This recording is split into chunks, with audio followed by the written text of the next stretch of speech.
To discuss is former Trump campaign aide Rick Gates, executive director of the American Conservative.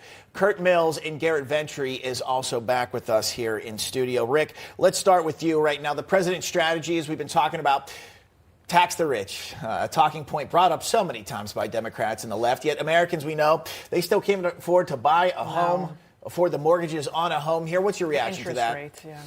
Yeah, look, overall, if you look at the president's approval rating at 39%. You look at the country heading in the wrong direction. New York Times poll, 65%. Those are not good numbers for the president. So tonight is all going to be about him trying to reposition his administration, what he's going to do moving into the reelection. And he doesn't have a lot of material to work with.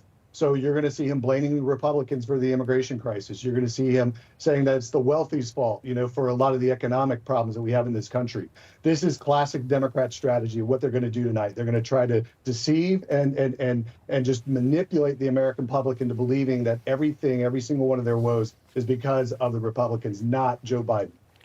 Garrett, speaking of Biden strategy, I saw an Axios report, go for Trump's jugular, right? That's what he's going to do. He's going to try to attack Trump, attack MAGA. Do you think it'll work? I mean, my main concern, obviously, is the mainstream media outlets, the left-wing media, CNN, MSDNC. They're the right arm of the Biden administration, this propaganda machine, and they just keep spewing the nonsense that he puts out. Yeah, I think the media has all-time low approval ratings, so people, Republicans, Democrats, Independents, don't even believe what's coming out of the media anymore. So that's, I think, helpful to President Trump. The other part is they can just feel this. They know that their finances aren't as good as they were 3 or 4 years ago. They know when they go to the gas pump, it costs more money. They know when they go to buy groceries, it costs more money. They can look at taxes, all of these different things. It is just much worse under Joe Biden. So I just don't think that's going to work. Now, going for the jugular on President Trump, we're talking about a president in Joe Biden who can barely walk upstairs. He works a French work week. It's like, French work week meets Ferris Bueller's Day Off, his presidency. And so I don't think he's going to really be able to go for a jugular here.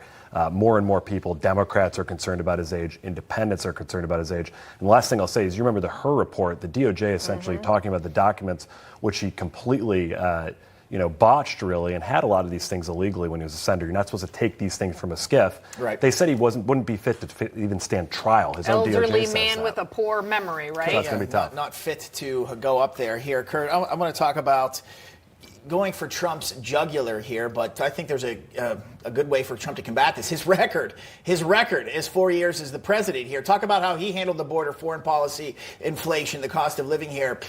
Tremendous record on that here. Wouldn't you say that would be the response? Yeah, I think, look, there's only one precedent for two former current presidents going against each other. It's 1892, and it becomes effectively a dual referendum. And the outsider won. That was Grover Cleveland. And I think, the problem that Biden is seeing now is that he's choked by his own propaganda. He's made the argument that the Ukraine war, or essentially control of provinces most Americans have never heard of, is the most important thing going on the planet. Americans increasingly disagree. He's made an argument that the climate crisis is the biggest thing affecting the species. And so that's actually costing him his left flank that argues that he's not doing enough. He's argued that he's done a great job recovering the economy. Americans disagree. And so he has to choke on his own talking points there. And he's also made the case that January 6th riots were the most calamitous thing that happened to the U.S. since the Civil War. That's completely stale and not working for him making his case towards re-election. Meanwhile, when the BLM, the Summer of Love riots happened, how many people died? What was it, like 32? The billions of dollars in damages. Yeah. We're running out of time, about a minute left, so I want to get a round-robin kind of response from all of you.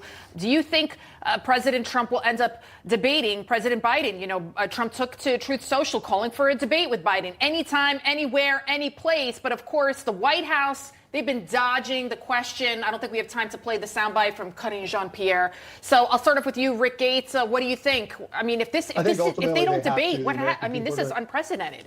Yeah, the American people are going to call them out on it. So I think they have to debate, even if it's only one debate. President Trump is obviously going to be in a much better position.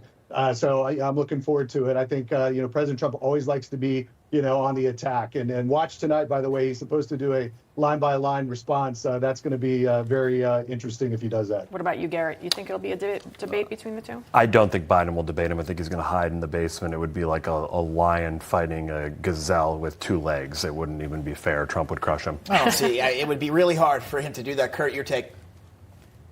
I think he'll wait until the absolute last minute. So that's October, maybe late October. And I think he'll eventually opt to do it. The chance of not participating will look like he's not participating in the election at all. Well, we're talking about the State of the Union being must-see TV. What do I think? I don't think. I agree. It's going to happen. I don't think it'll happen either. I don't think it'll happen. The fact we're watching the State of the Union for must-see TV, Doug Collins from Georgia said yesterday, it's like the NASCAR speech. Everyone's eyes are glued to the screen for a gaffe, and so how's he going to do a debate? They're playing the music. We got to go, guys. Rick Gates, Curt Mills, Garrett Ventry, thanks for coming in, guys. We appreciate it.